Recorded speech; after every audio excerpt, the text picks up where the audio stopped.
ಮಂತ್ರಿ ಆಗಬೇಕು ಅನ್ನುವ ಆಸೆಯೇ ದಾವಣಗೆರೆ ದಕ್ಷಿಣದಲ್ಲಿ ಅಷ್ಟೆಲ್ಲ ಮಾಡಿಸ್ತು ಅಂತ ಚರ್ಚೆ. ಪಕ್ಷ ನಿಷ್ಠೆಯನ್ನು ತೋರಿಸ್ಬೇಕಾಗಿತ್ತು, ನೀವು ಪಕ್ಷ ನಿಷ್ಠೆ ತೋರಿಸೋದಕ್ಕೆ 2 ಹೆಜ್ಜೆ ಮುಂದೆ ಹೋಗಿ ಬ್ಯಾಟಿಂಗ್ ಮಾಡಿದ್ರಿ ಅಂತ. ಇಲ್ಲ, ಮಂತ್ರಿ ಆಗಬೇಕು ಅಂತ ಮಾಡಿದ್ದೀವಿ ಅಂದರೆ ಅದೊಂದು ನಾವು ಬೆಳೆದು ಬಂದ ಹಾದಿನೇ ನಾವೇ ಬಿಟ್ಟು ಮಾತಾಡ್ದಂಗೆ ಆಗುತ್ತೆ. ಓಕೆ, ಮಂತ್ರಿಗಿರಿ ಸಿಗಬೇಕು ಇಲ್ವೋ ಅಂತಕ್ಕಂಥದ್ದು ಪಾರ್ಟಿಯಲ್ಲಿ ತೀರ್ಮಾನ ಆಗುತ್ತೆ, ಅದು ಸೆಕೆಂಡ್ರಿ. ದಾವಣಗೆರೆಯಲ್ಲಿ ಚುನಾವಣೆ ಆಗಿದೆ, ಪಾರ್ಟಿಯಿಂದ ರೆಸ್ಪಾನ್ಸಿಬಿಲಿಟಿ ಕೊಟ್ಟಿದ್ರು, ಜವಾಬ್ದಾರಿ. ನಾವು ಹೋಗಿ ಆ ಜವಾಬ್ದಾರಿಯನ್ನು ನಿಭಾಯಿಸಿದ್ದೀವಿ. ಓಕೆ, ಸೊ ಅದಕ್ಕೂ ಸಂಬಂಧ ಇಲ್ಲ. ಸೊ ಇದು ಒಂದೇ ಉಪಚುನಾವಣೆ ಅಲ್ಲ. ನಾನು ಬಹುಶಃ ಒಂದು 20-25 ಉಪಚುನಾವಣೆಯಲ್ಲಿ ಇನ್ಚಾರ್ಜ್ ಆಗಿ ಹೋಗಿದ್ದೇನೆ, ಕೆಲಸ ಮಾಡಿದ್ದೀನಿ. ಭಾಳಷ್ಟು ಕಡೆ ಒಳ್ಳೆ ರಿಸಲ್ಟ್ ಬಂದಿದೆ, ಮೋಸ್ಟ್ ಆಫ್ ದಿ ಟೈಮ್ ಬಂದಿದೆ.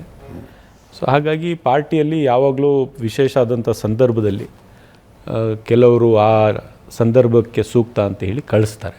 ಓಕೆ, ಸೊ ಆ ಥರ ಇಲ್ಲಿಯೂ ಕಳಿಸಿದ್ದಾರೆ. ಆದರೂ ವೋಟಿಂಗ್ ಮುಗಿದು 24 ಗಂಟೆ ಕಳೆಯೋದಕ್ಕಿಂತ ಮುಂಚೆ ತಾವು ಸಲೀಂ ಅಹಮ್ಮದ್, ಯಾಸಿರ್ ಖಾನ್ ಪಠಾಣ್ ಸೇರಿಕೊಂಡು KPCC ಕಚೇರಿಯಲ್ಲಿ ಪ್ರೆಸ್ ಮೀಟ್ ಮಾಡಬೇಕಾದಂಥ ನೌಬತ್ತು ಯಾಕೆ ಬಂತು? ನೌಬಂತಿಲ್ಲ, ಆವಾಗ ಅನಿಸಿತು ಮಾಡಬೇಕಾಗುತ್ತೆ, ಹೇಳಬೇಕು. ಯಾಕಂದರೆ ಒಂದು ರೀತಿ ನಮ್ಮ ಸಮುದಾಯ ಮತ್ತು ಪಾರ್ಟಿ ಮಧ್ಯ ಒಂದು ಗೊಂದಲ ಸೃಷ್ಟಿ ಮಾಡ್ತಕ್ಕಂಥ ರೀತಿಯಲ್ಲಿ ಕೆಲವು ಬೆಳವಣಿಗೆ ಆಗಿತ್ತು.